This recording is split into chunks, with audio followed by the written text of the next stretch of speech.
अखंड मंथन के सभी दर्शकों को नमस्कार। मैं हूं शेखर त्रिपाठी और आप देख रहे हैं हमारा YouTube चैनल अखंड मंथन। आज के विशेष कार्यक्रम में हम आपको 2025 के बारे में बताने जा रहे हैं सूर्य सिद्धांत कुंडली के आधार पर।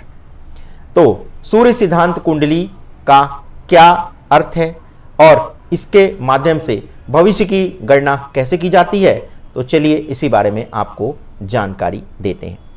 तो सूर्य सिद्धांत जो कुंडली है और जो सर्दियों का जो खगोलीय विश्लेषण है, इसका बहुत महत्वपूर्ण भाग है हमारे ज्योतिष विद्या में। और विशेषकर जो हमारी ज्योतिष में कुंडली बनती है, जो सूर्य के राशि परिवर्तन के आधार पर तैयार की जाती है। ये कुंडली मौसम, प्राकृतिक घटनाओं और सामाजिक राजनीतिक परिवर्तनों के पूर्वानुमान के लिए उपयोग की जाती है।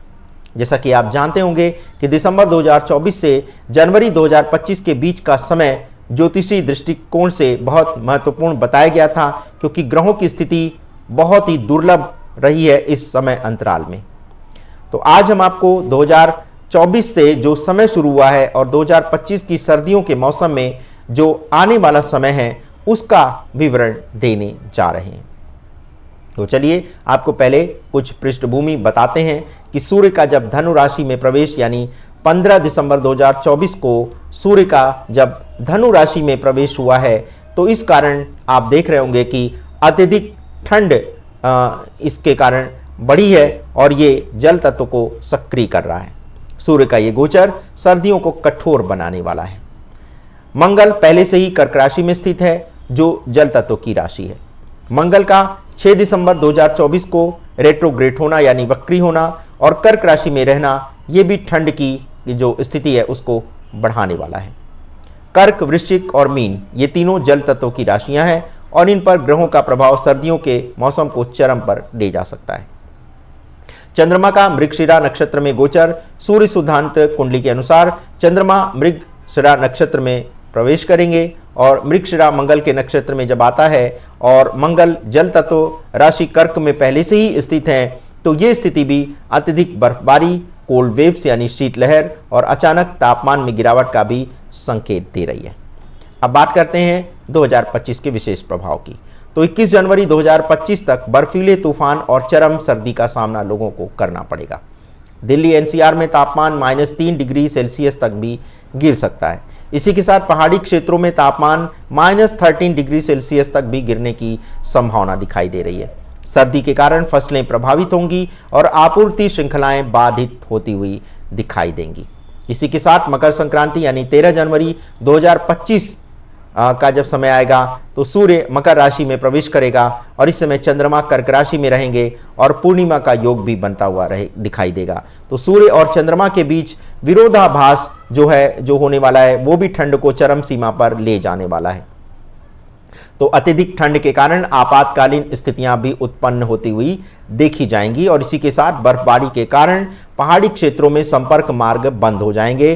कृषि उत्पादों और फसलों पर प्रतिकूल प्रभाव पड़ेगा इस चरम सर्दी का और इसके आधार पर आपको अपनी जो ट्रैवल प्लानिंग है वो सावधानी पूर्वक करना होगा, क्योंकि घना कोहरा, सर्द हवाएं यात्रा को खतरनाक बना सकती हैं। तो सावधान रहिएगा अपनी ट्रैवल जर्नी को निर्धारित करते हुए। बुध का गोचर जो है वो 4 जनवरी 2025 को जो है बुध का गोचर होगा और ये 4 स्थिति में धनु राशि में प्रवेश करेगा और 24 जनवरी 2025 तक रहेगा। तो बुध तूफानों के देवता हैं और वृश्चिक राशि में मौजूद हैं। तो बुध और मंगल का परस्पर प्रभाव जो है तूफान और बर्फीले चक्रवातों की स्थिति पैदा करने वाला है और विशेष रूप से तूफान, बर्फीले चक्रवात और घना कोहरा जो है वो कई क्षेत्रों में देखा जाएगा और कुछ ऐसे क्षेत्रों में बर्फबारी देखने को मिलेगी जहां इससे पहले कभी बर्फ देखी ही नहीं गई। जैसे दुबई, दिल्ली एनसीआर, चंडीगढ़ और महाराष्ट्र में आपको बर्फबारी की घटना भी देखने को मिल सकती है।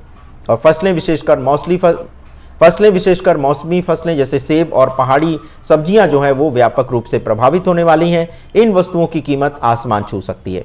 राहु का प्रभाव मीन राशि में गोचर जो है करेगा, तो उस उत्तरा भाद्रपद नक्षत्र में राहु गोचर कर रहा होगा, जो कि शनि का नक्षत्र है और राहु की दृष्टि शनि, बुध और मंगल पर पड़ रही है। तो राहु जिस ग्रह को देखते हैं उसे अत्यधिक विस्तार दे देते हैं तो इस कारण राहु का प्रभाव ठंड को अत्यधिक तीव्र करने वाला है। तापमान गिरकर अभूतपूर्व स्तर पर पहुंच सकता है। कोल्ड वेव्स और बर्फबारी के कारण कई स्थानों पर जनजीवन ठप हो सकता है। अब बात करते हैं 6 फरवरी 2025 की।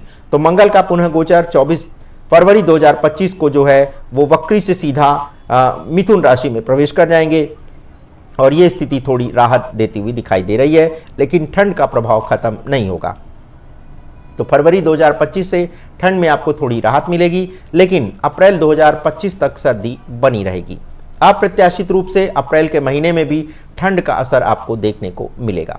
आर्थिक और सामाजिक प्रभाव की अगर बात करें तो अत्यधिक ठंड और बर्फबारी के कारण कृषि पर व्यापक प्रभाव पड़ने वाला है। इसी के साथ आवश्यक वस्तुओं विशेषकर सब्जियों और फलों की कीमतें अचानक बढ़ जाएंगी। पर्यटन उद्योग बुरी तरह से प्रभावित होगा। यात्रा योजनाएं बाधित होंगी और कई पर्वतीय मार्ग भी बंद हो जाएंगे। तो आपको हम बताते चलें कि जब भी आप किसी जगह की यात्रा करने जा रहे हो तो यात्रा की जो प्लानिंग है वो सोच समझ करके करें। गर्म कपड़े और विशेष रूप से सर्दियों के कपड़े पहले से ही तैयार रखें।